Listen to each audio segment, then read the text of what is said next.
Hello friends, मेरा नाम है पिन। मैं आपका स्वागत करता हूँ टॉप जीके क्लासेस में।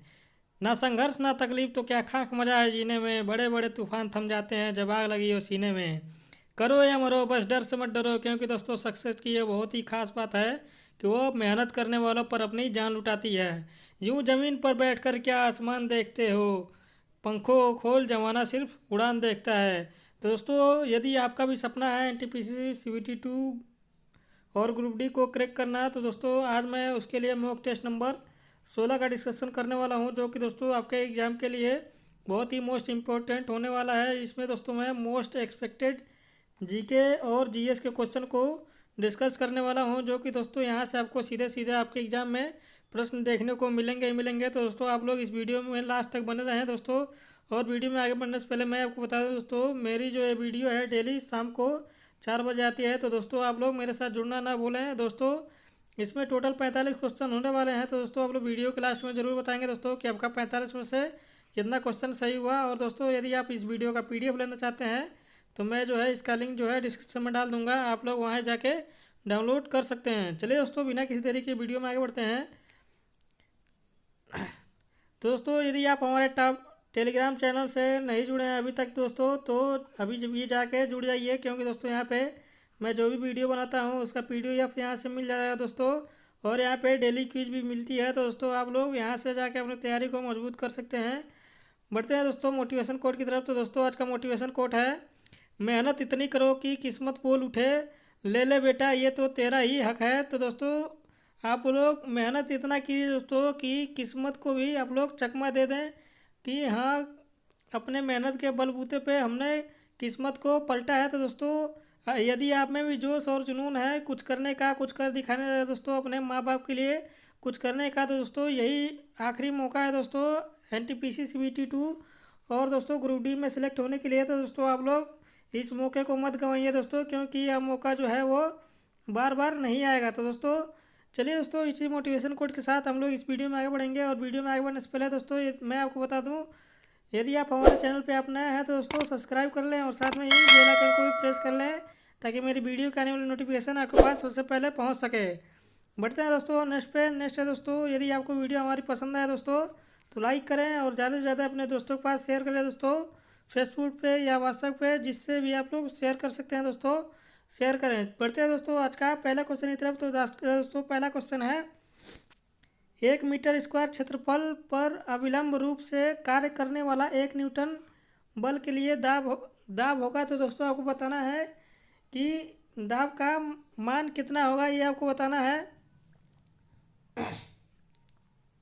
तो सबसे पहले तो दोस्तों आप लोग इसको यूनिट से ही सॉल्व कर सकते हैं दोस्तों, यानी कि दोस्तों मात्रक से ही सॉल्व कर सकते हैं। कि आपको ध्यान रखना होगा दोस्तों, जो दाब का मात्रक होता है वो पास्कल होता है। तो पास्कल किस में दिख रहा है दोस्तों, ऑप्शन नंबर बी में दिख रहा है। तो बी जो है वो बिल्कुल सही आंसर हो जाएगा।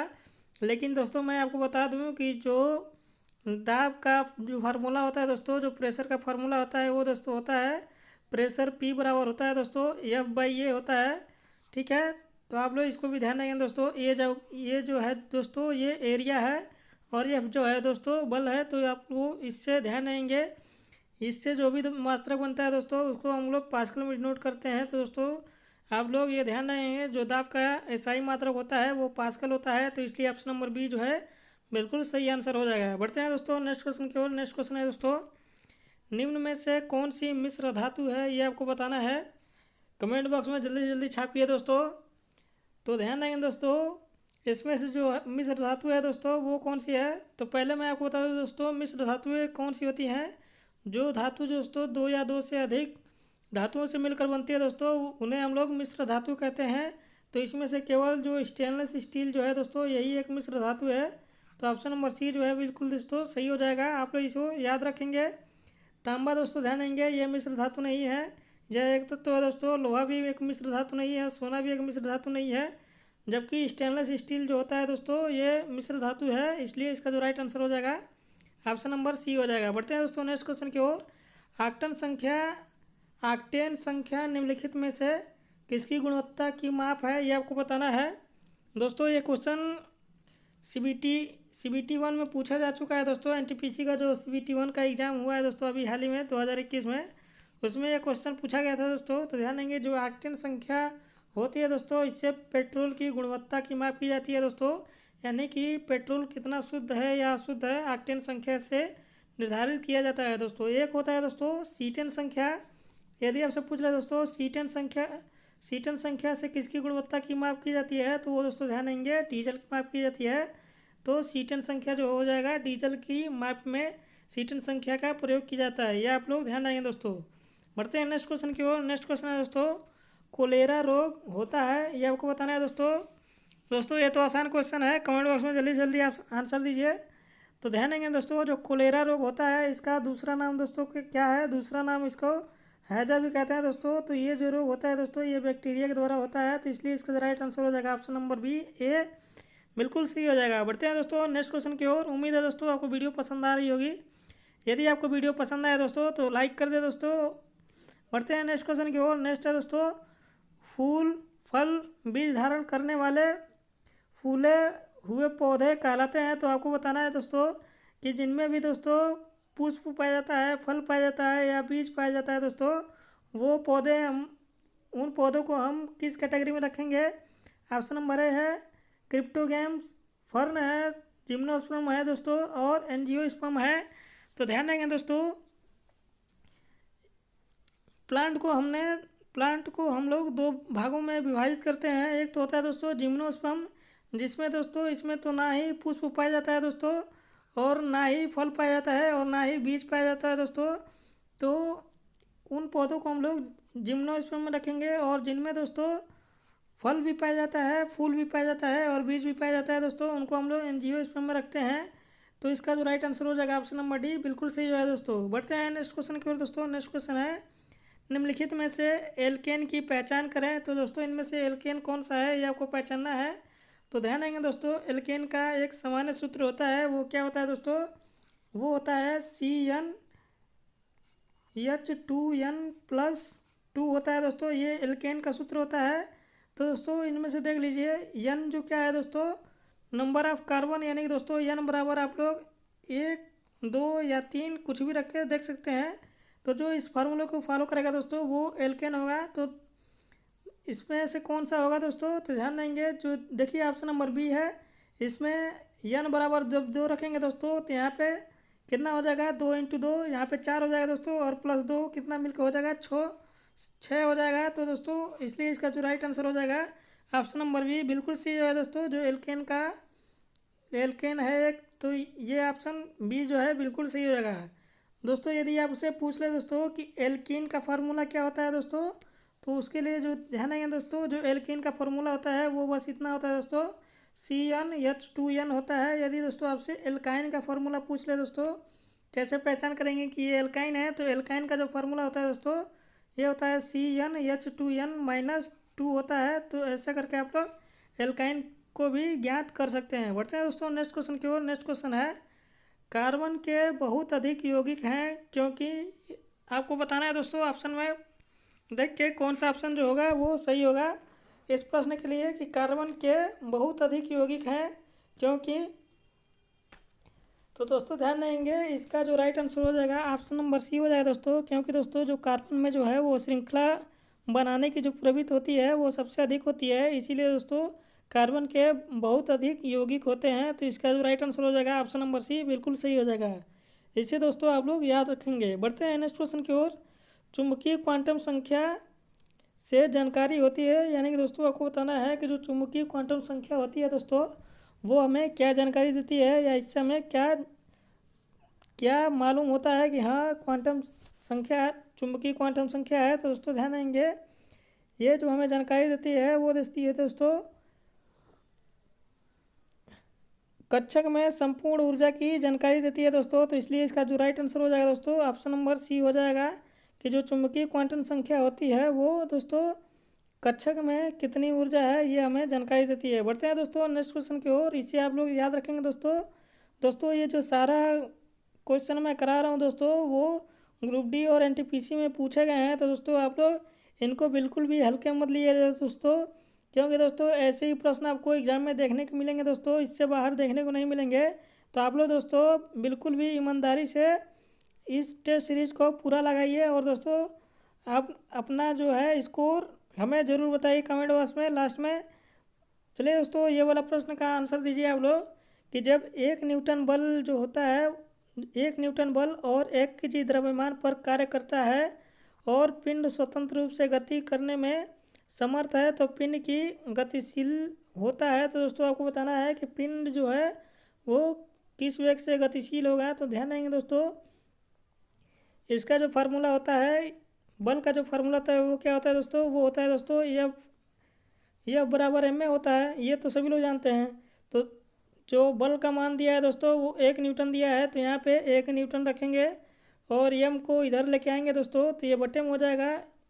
तो यम का मान भी दोस्तों 1 केजी दिया है, यहाँ पे भी 1 केजी रखेंगे और ए दिया है दोस्तों। तो यहाँ पे क्या होगा दोस्तों, ए का ये जो ए क्या है दोस्तों, ए त्वरण है। तो ए त्वरण का मात्रक क्या होता है, आप लोग सभी लोग जानते हैं, मीटर पर सेकेंड स्क्वायर होता है ना दोस्तों, यही होता है। तो यहाँ पे 1 से 1 कटेगा तो 1 बचेगा। तो दोस्तों किस में दिया है, 1 मीटर पर second square, option number A में दिया है दोस्तों। तो ये जो है बिल्कुल सही हो जाएगा। जो पिंड गतिशील होगा दोस्तों वो 1 मीटर पर सेकेंड स्क्वायर से त्वरण के साथ गतिशील होगा। तो इसलिए इसका जो राइट आंसर हो जाएगा ऑप्शन नंबर ए, बिल्कुल सही हो जाएगा। बढ़ते हैं नेक्स्ट क्वेश्चन की ओर दोस्तों। बांझपन रोधी विटामिन है, ये आपको बताना है दोस्तों कि जो बांझपन को रोक सकता है वो कौन सा विटामिन है दोस्तों। तो देख लीजिए दोस्तों, एक ही क्वेश्चन को किस तरह से घुमा के प्रश्न बना सकता है एग्जामिनर। तो ऐसे आप लोग तो इसका जो राइट आंसर हो जाएगा दोस्तों, जिसने भी इसका राइट आंसर बी दिया है दोस्तों उसका बिल्कुल सही है दोस्तों। ऑप्शन नंबर बी जो है बिल्कुल सही है दोस्तों। ध्यान देंगे विटामिन ई को दोस्तों, विटामिन ई को दोस्तों हम लोग ब्यूटी विटामिन के नाम से भी जानते हैं। ठीक है, तो आप लोग ये भी ध्यान रखेंगे दोस्तों। बढ़ते हैं नेक्स्ट क्वेश्चन की ओर। नेक्स्ट क्वेश्चन है दोस्तों, नारियल के रेशे किस भाग में मिलते हैं, ये आपको बताना है दोस्तों कि जो नारियल में रेशा पाया जाता है वो किस भाग में मिलता है। तो दोस्तों ध्यान देंगे, जो नारियल में रेशा पाया जाता है वो दोस्तों हमें बाह्य फल भित्ति में मिलता है। तो इसलिए इसका जो राइट आंसर हो जाएगा ऑप्शन नंबर ए जो है बिल्कुल करेक्ट हो जाएगा दोस्तों। क्योंकि दोस्तों जो नारियल होता है आप लोग देखेंगे, पहले तो ये अंदर का भाग होता है दोस्तों, उसके ऊपर दोस्तों उसका ऊपरी भाग होता है जिसे हम लोग छीलते हैं दोस्तों, वो कुछ रेशेदार टाइप का होता है दोस्तों ना।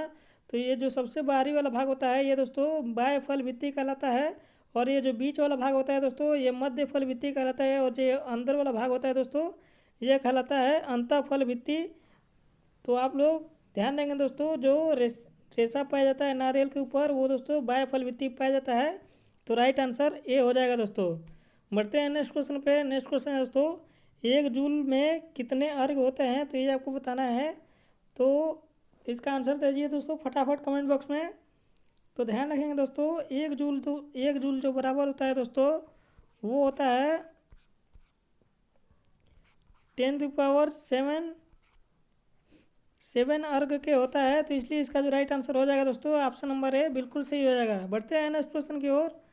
नेक्स्ट क्वेश्चन है दोस्तों, एक कोश की प्राणियों की वर्गीकृत किया जाता है। तो दोस्तों आपको बताना है कि इनमें से जो कौन सा है वो यूनिसेलुलर है, ये आपको बताना है। तो दोस्तों ध्यान देंगे, कोई भी प्राणी हो या तो वो यूनिसेलुलर होता है या तो वो मल्टीपल सेलुलर होता है, यानी कि दोस्तों या तो एक कोश की होता है या तो बहुकोश की होता है। तो दोस्तों ध्यान देंगे, एक कोश की श्रेणी में दोस्तों प्रोटोजोआ आता है। तो इसलिए इसका जो राइट आंसर हो जाएगा ऑप्शन नंबर सी बिल्कुल सही हो जाएगा।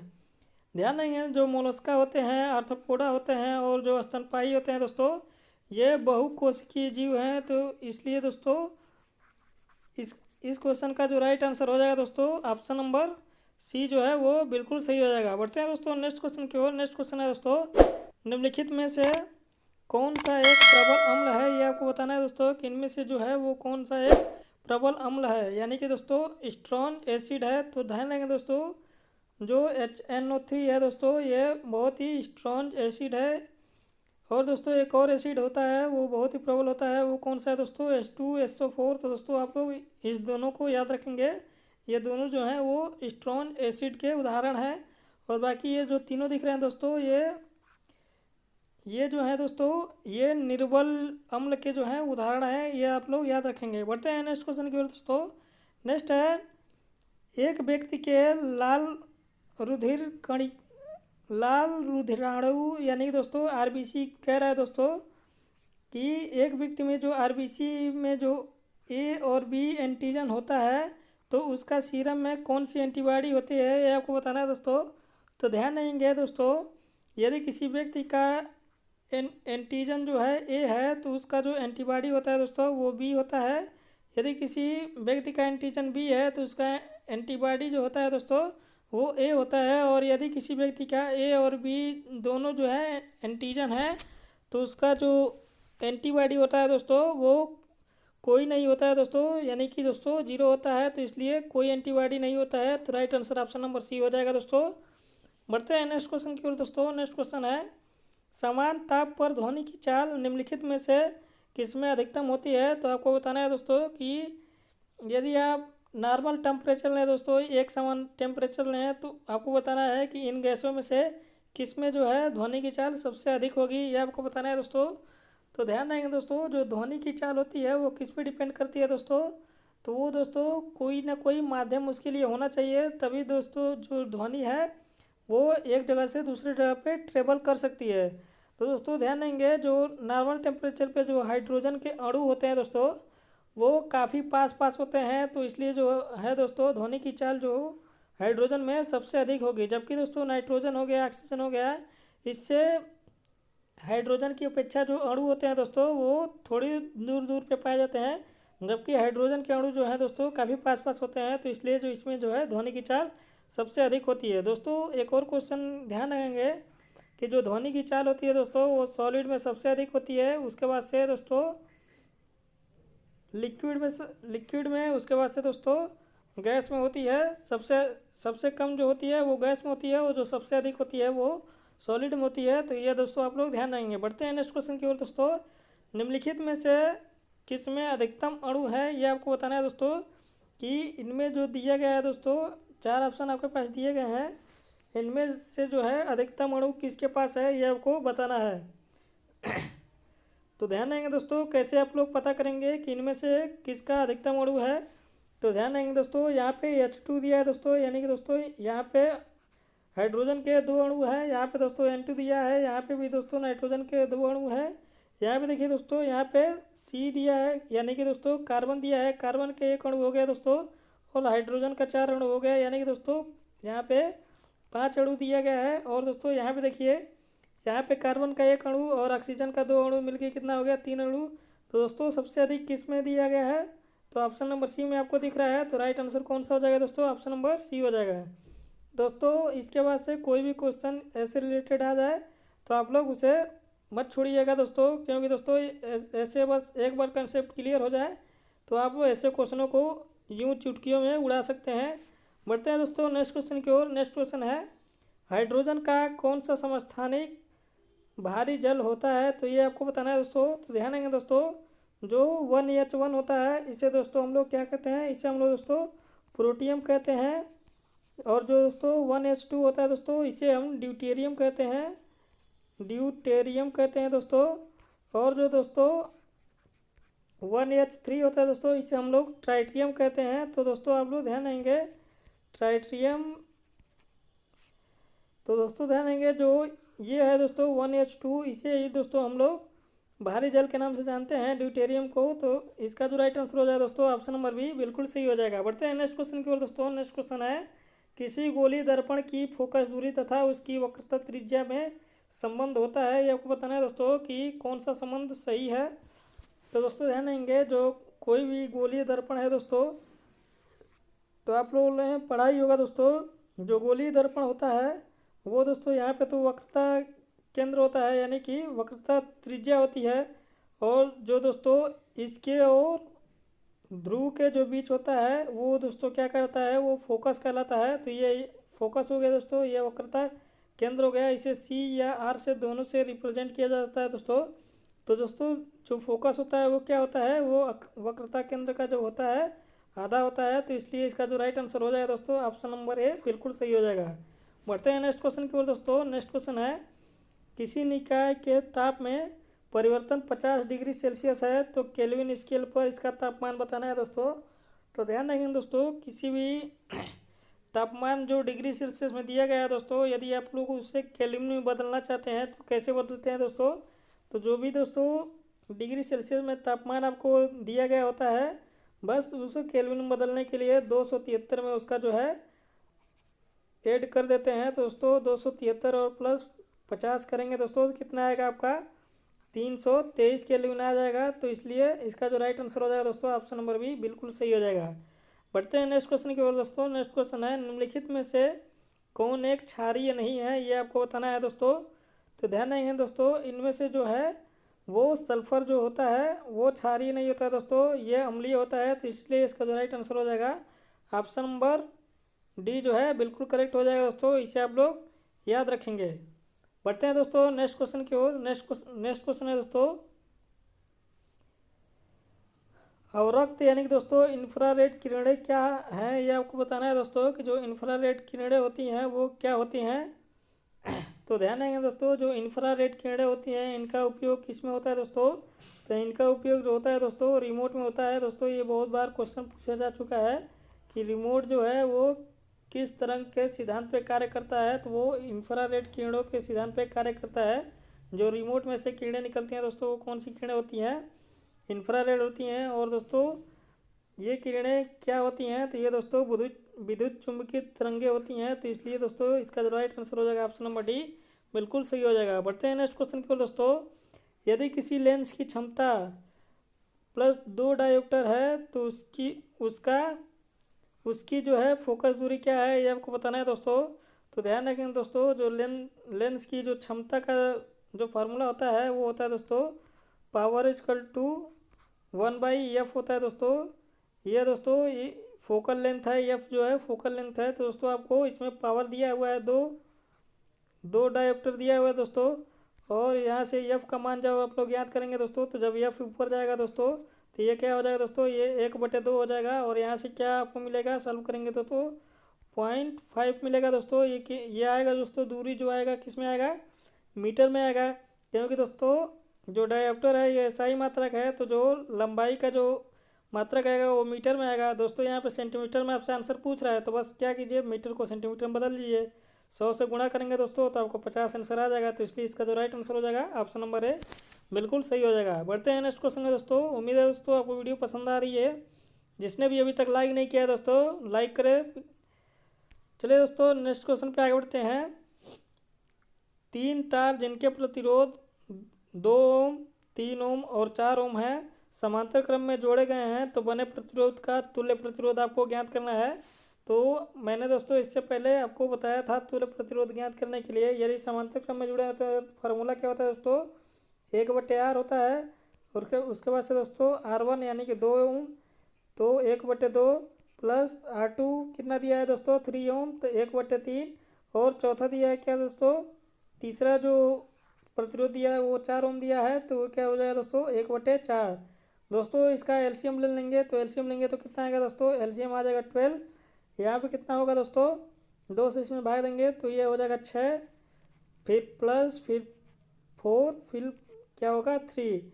इसको जब दोस्तों आप लोग ऐड करेंगे तो 6 4 10 13 हो जाएगा। यानी कि दोस्तों 13/12 हो जाएगा, 1/r बराबर। उसके बाद से यहाँ से दोस्तों जब r का मान ज्ञात करेंगे तो 12 जो है ऊपर चला जाएगा और 13 नीचे आ जाएगा। तो कितना आंसर आ जाएगा दोस्तों, 12/13 ओम आएगा। तो इसलिए इसका जो राइट आंसर है ऑप्शन नंबर ए जो है बिल्कुल सही हो जाएगा। बढ़ते हैं नेक्स्ट क्वेश्चन की ओर दोस्तों। नेक्स्ट क्वेश्चन है, इसको बढ़िया से देख लीजिए दोस्तों। आपको या तो समांतर श्रेणी में पूछ लेगा दोस्तों, जुड़े हुए हैं उसका तुल्य प्रतिरोध ज्ञात कीजिए, या तो दोस्तों श्रेणी क्रम में जुड़ा हुआ है तो उसका तुल्य प्रतिरोध ज्ञात करने के लिए बोल देगा दोस्तों। है नहीं, जो श्रेणी क्रम का जो फार्मूला होता है वो होता है दोस्तों R = R1 + R2 + R3। जैसे मान लीजिए दोस्तों आपको 3 प्रतिरोध दे दिया है तो उसको श्रेणी क्रम में निकालना हो तो आप लोग इस फार्मूले का यूज कर लीजिएंगे। और यदि आपको समांतर क्रम में पूछ दे तो दोस्तों आप लोग इस फार्मूले का यूज कर लेंगे, ठीक है। बढ़ते हैं दोस्तों नेक्स्ट क्वेश्चन की ओर। नेक्स्ट क्वेश्चन है, जल की अस्थायी कठोरता के लिए कौन सा यौगिक उत्तरदायी है, यह आपको बताना है दोस्तों। तो ध्यान देंगे दोस्तों, जो जल की कठोरता होती है उसके लिए दोस्तों MgHCO3 का होल ट्वाइस जो होता है ये जो है उसका उत्तरदायी है। तो इसको दोस्तों आप लोग याद रखेंगे। दोस्तों यहाँ तक हम लोगों ने 25 क्वेश्चन जो है वो जर्नल साइंस के कवर कर लिए हैं। दोस्तों आप लोग कमेंट बॉक्स में कमेंट करके ज़रूर बताएं कि आपका 25 क्वेश्चन में से कितना क्वेश्चन सही हुआ। दोस्तों अब हम लोग आगे देखेंगे जनरल नॉलेज के क्वेश्चन। तो दोस्तों आप लोग लास्ट तक जरूर बने रहें और बताएं कि उसमें से दोस्तों आपका कितना सही हुआ। चलिए दोस्तों फटाफट से उसको भी देख लेते हैं। तो दोस्तों इसमें का जो पहला क्वेश्चन है वो है एल्युमिनियम कंपनी नालको किस राज्य में स्थित है, ये आपको बताना है दोस्तों। कमेंट बॉक्स में फटाफट छाप दीजिए दोस्तों कि जो नालको है, नालको कंपनी है दोस्तों, एल्युमिनियम कंपनी, वो किस राज्य में है। तो ध्यान देंगे दोस्तों ये जो है ओडिशा में है, तो इसलिए इसका जो राइट आंसर हो जाएगा ऑप्शन नंबर सी, बिल्कुल सही हो जाएगा। बढ़ते हैं दोस्तों नेक्स्ट क्वेश्चन की ओर। दोस्तों इससे रिलेटेड एक और क्वेश्चन पूछता है दोस्तों कि जो बोकारो है वो कहाँ पे है दोस्तों। बोकारो स्टील प्लांट जो है वो कहाँ पे है दोस्तों।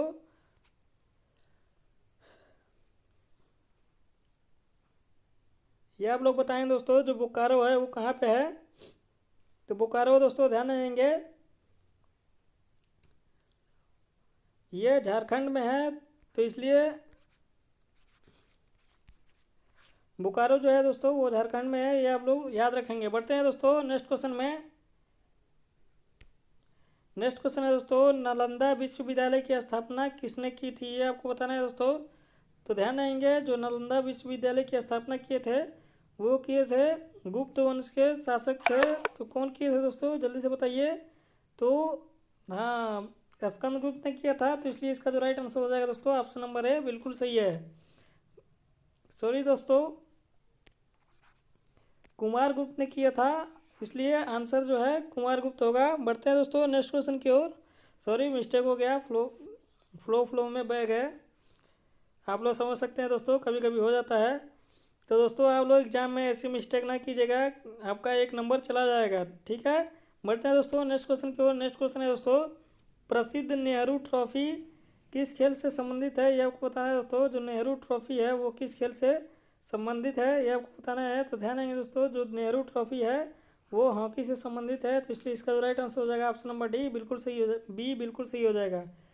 नेक्स्ट क्वेश्चन है दोस्तों लेप्चा आदिवासी किस राज्य के निवासी हैं, ये आपको बताना है दोस्तों। कमेंट बॉक्स में बताइए दोस्तों जो लेप्चा आदिवासी हैं वो किस राज्य के निवासी हैं। तो ध्यान रखेंगे जो लेप्चा आदिवासी हैं ये सिक्किम के आदिवासी हैं, तो राइट आंसर हो जाएगा दोस्तों ऑप्शन नंबर ए, बिल्कुल सही हो जाएगा।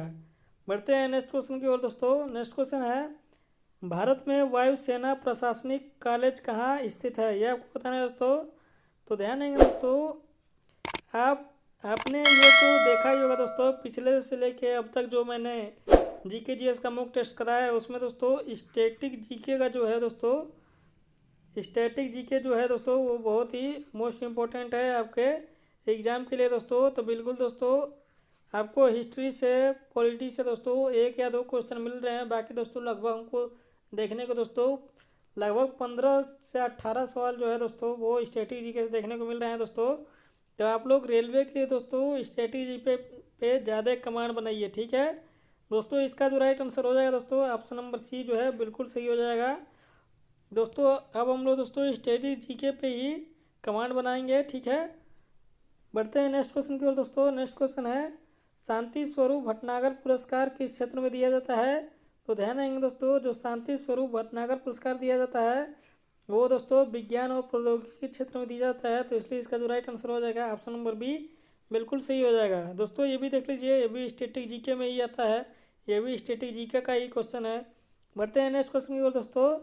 धनराज पिल्लई किस खेल से संबंधित है, ये आपको बताना है दोस्तों कि जो धनराज पिल्लई हैं ये किस खेल से संबंध रखते हैं या कौन सा खेल खेलते हैं, जल्दी से कमेंट बॉक्स में छाप दीजिए दोस्तों। तो ये दोस्तों हॉकी के खिलाड़ी हैं, ये हॉकी खेलते हैं, तो इसलिए इसका जो राइट आंसर हो जाएगा ऑप्शन नंबर ए जो है बिल्कुल सही हो जाएगा। और ध्यान देंगे दोस्तों इस समय जो भारत ने टोक्यो ओलंपिक में जो ब्रॉन्ज मेडल जीता है दोस्तों हॉकी में, तो दोस्तों आप लोग बताएंगे कि हॉकी के कप्तान कौन थे। तो ध्यान देंगे दोस्तों उसमें हॉकी के जो कप्तान थे वो थे मनप्रीत सिंह। तो ये आप लोग दोस्तों ध्यान देंगे, यह आपसे क्वेश्चन में एग्जाम में पूछा जा सकता है कि जो हॉकी के कैप्टन है इस समय पुरुष खिलाड़ी वो कौन है, मनप्रीत सिंह। यदि आपसे महिला कैप्टन पूछे दोस्तों तो वो है दोस्तों रानी रामपाल, आप लोग इससे ध्यान रखेंगे। बढ़ते हैं नेक्स्ट क्वेश्चन दोस्तों। नेक्स्ट क्वेश्चन है किस ओलंपिक में भारत की टीम फुटबॉल के सेमीफाइनल तक पहुंच गई थी। तो आपको बताना है कि वो कौन सा ओलंपिक था, किस वर्ष में जो वो ओलंपिक हुआ था। तो ध्यान देंगे ये जो हुआ था 1556 में हुआ था। तो इसको आप लोग याद रखेंगे दोस्तों। ये क्वेश्चन पूछा गया है आपके एग्जाम में, इसलिए मैंने भी इसको ऐड कर लिया। ध्यान देंगे दोस्तों 1956 में जो है वो ओलंपिक में भारत की टीम ने फुटबॉल में सेमीफाइनल तक पहुंची थी। बढ़ते हैं नेक्स्ट क्वेश्चन में दोस्तों। नेक्स्ट क्वेश्चन है भारत के उत्तरी मैदान में अधिकतर किस प्रकार की मिट्टी पाई जाती है, ये आपको बताना है। तो ध्यान रखेंगे दोस्तों जो भारत का जो उत्तरी मैदान है उसमें दोस्तों अधिकतर कछारी मिट्टी मिलती है। तो इसलिए इसका जो राइट आंसर हो जाएगा ऑप्शन नंबर सी बिल्कुल सही हो जाएगा। ये आप लोग याद रखेंगे। नेक्स्ट क्वेश्चन है दोस्तों विक्टोरिया झील किस महाद्वीप में है, ये आपको बताना है। जल्दी बताएं दोस्तों जो विक्टोरिया झील है वो किस महाद्वीप में है। तो ध्यान देंगे दोस्तों जिसने भी इसका आंसर सी दिया है दोस्तों उनका बिल्कुल सही है कि जो विक्टोरिया झील है वो अफ्रीका महाद्वीप में है, इसलिए ऑप्शन नंबर सी बिल्कुल सही है। बढ़ते हैं नेक्स्ट क्वेश्चन के दोस्तों। बम्बई क्रॉनिकल अखबार जो संपादित हुआ था वो किसने किया था, ये आपको बताना है। तो ध्यान देंगे जो बम्बई क्रॉनिकल अखबार हुआ जो प्रकाशित हुआ था दोस्तों ये किसने किया था। तो ये फिरोज शाह मेहता जी ने किया था। तो राइट आंसर हो जाएगा दोस्तों ऑप्शन नंबर सी बिल्कुल सही हो जाएगा। और किस वर्ष किया था दोस्तों ये भी आप लोग ध्यान देंगे, आपसे ईयर भी पूछा जा सकता है। तो 1910 में जो है इन्होंने यह अखबार का संपादन किया था, आप लोग ध्यान रखेंगे। बढ़ते हैं नेक्स्ट क्वेश्चन की ओर दोस्तों। राष्ट्रीय जल विज्ञान संस्थान कहाँ स्थित है, ये आपको बताना है। तो ध्यान देंगे दोस्तों जो राष्ट्रीय जल विज्ञान संस्थान जो है ये रुड़की में स्थित है। तो इसलिए इसका जो राइट आंसर हो जाएगा ऑप्शन नंबर बी बिल्कुल सही हो जाएगा। बढ़ते हैं नेक्स्ट क्वेश्चन की ओर दोस्तों। नेक्स्ट क्वेश्चन है अष्टांगिक मार्ग के सिद्धांतों का प्रतिपादन किसने किया है, ये आपको बताना है। तो अष्टांगिक मार्ग जो दिए थे दोस्तों, अष्टांगिक मार्ग हो गया, दक्षशील हो गया दोस्तों, ये दिए थे महात्मा बुद्ध ने। तो इसलिए इसका जो राइट आंसर हो जाएगा ऑप्शन नंबर ए बिल्कुल सही हो जाएगा। बढ़ते हैं नेक्स्ट क्वेश्चन की ओर दोस्तों। नेक्स्ट क्वेश्चन है मैक्सेस अवार्ड प्राप्त करने वाला प्रथम भारतीय कौन था, ये आपको बताना है दोस्तों। यानी कि जो रेमन मैग्सेसे अवार्ड जो दिया जाता है दोस्तों, सबसे पहले तो आप लोग ये ध्यान रखेंगे दोस्तों जो रेमन मैग्सेसे पुरस्कार दिया जाता है यह फिलीपींस के सरकार के द्वारा दिया जाता है। ये आप लोग दोस्तों ध्यान देंगे। फिलीपींस जो देश है दोस्तों वो देश जो है रेमन मैग्सेसे अवार्ड देती है। और क्यों देती है दोस्तों, क्योंकि जो वहाँ के एक राष्ट्रपति थे रेमन मैग्सेस करके नाम था, उन्हीं की याद में दोस्तों रेमन मैग्सेसे अवार्ड दिया जाता है। और फिलीपींस की आपके अब यदि ये राजधानी पूछ ले दोस्तों तो फिलीपींस की राजधानी जो है वो मनीला है, ये भी आप लोग ध्यान देंगे। मनीला जो है दोस्तों इसको दोस्तों यहाँ पे कौन सा संस्थान स्थित है, बहुत ही फेमस संस्थान है दोस्तों, अंतर्राष्ट्रीय चावल अनुसंधान केंद्र जो है वो मनीला में स्थित है, ये भी आप लोग ध्यान देंगे। दोस्तों ध्यान देंगे जो पहला रेमन मैग्सेसे अवार्ड दिया गया था वो दोस्तों विनोबा भावे जी को दिया गया था। तो राइट आंसर हो जाएगा दोस्तों ऑप्शन नंबर ए बिल्कुल सही हो जाएगा। बढ़ते हैं नेक्स्ट क्वेश्चन में दोस्तों। गिर वन अभ्यारण्य किस राज्य में है, ये आपको बताना है। तो दोस्तों ध्यान देंगे जो गिर वन अभ्यारण्य जो है वो गुजरात राज्य में स्थित है। तो राइट आंसर हो जाएगा दोस्तों ऑप्शन नंबर सी हो जाएगा दोस्तों। यदि आपसे पूछ ले दोस्तों ब्लैक बक नेशनल पार्क कहाँ स्थित है, तो दोस्तों ये भी ध्यान रखिए जो ब्लैक बक नेशनल पार्क है दोस्तों ये भी दोस्तों गुजरात में ही स्थित है, आप लोग ध्यान रखेंगे।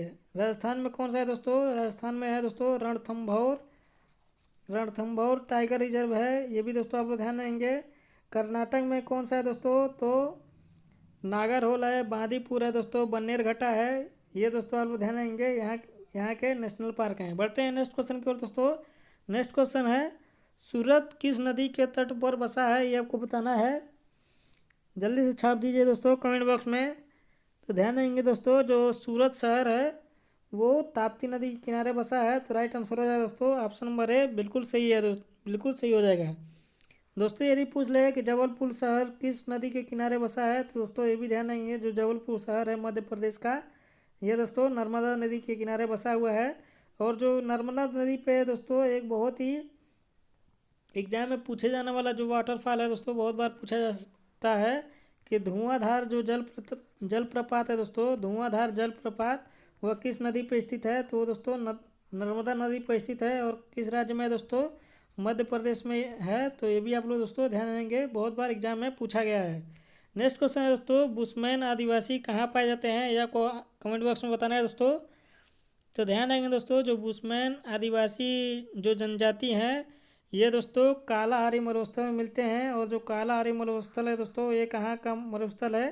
तो ये दोस्तों अफ्रीका का मरुस्थल है। ये भी आप लोग दोस्तों ध्यान देंगे, ठीक है। बढ़ते हैं नेक्स्ट क्वेश्चन की ओर दोस्तों। नेक्स्ट क्वेश्चन है, निम्नलिखित में से किस नियुक्ति को भारत के राष्ट्रपति द्वारा नहीं किया जाता है? यानी कि दोस्तों इनमें से बताना है कि किसको जो है राष्ट्रपति नियुक्त नहीं करते हैं। तो दोस्तों ध्यान देंगे, जो राष्ट्रपति हैं वायुसेना प्रमुख को भी नियुक्त करते हैं, थल सेना के प्रमुख को भी नियुक्त करते हैं, भारत के मुख्य न्यायाधीश को भी नियुक्त करते हैं। लेकिन दोस्तों जो लोकसभा का अध्यक्ष होता है यानी कि दोस्तों स्पीकर होता है, इससे जो है राष्ट्रपति नियुक्त नहीं करते हैं। यह मंत्रिपरिषद के द्वारा इन्हें नियुक्त किया जाता है। तो आप लोग ध्यान देंगे दोस्तों। बढ़ते हैं नेक्स्ट क्वेश्चन की ओर। नेक्स्ट क्वेश्चन है दोस्तों, आटाकामा मरुस्थल किस देश में स्थित है? ये आपको बताना है। तो ध्यान देंगे दोस्तों, जो आटाकामा मरुस्थल है ये चिली में स्थित है। चिली और पेरू के जो है ये बॉर्डर पे स्थित है दोस्तों, यानी कि दोनों देश में ये मिलता है दोस्तों आटाकामा मरुस्थल। तो आप लोग ध्यान देंगे दोस्तों, ऑप्शन नंबर बी जो है बिल्कुल सही हो जाएगा।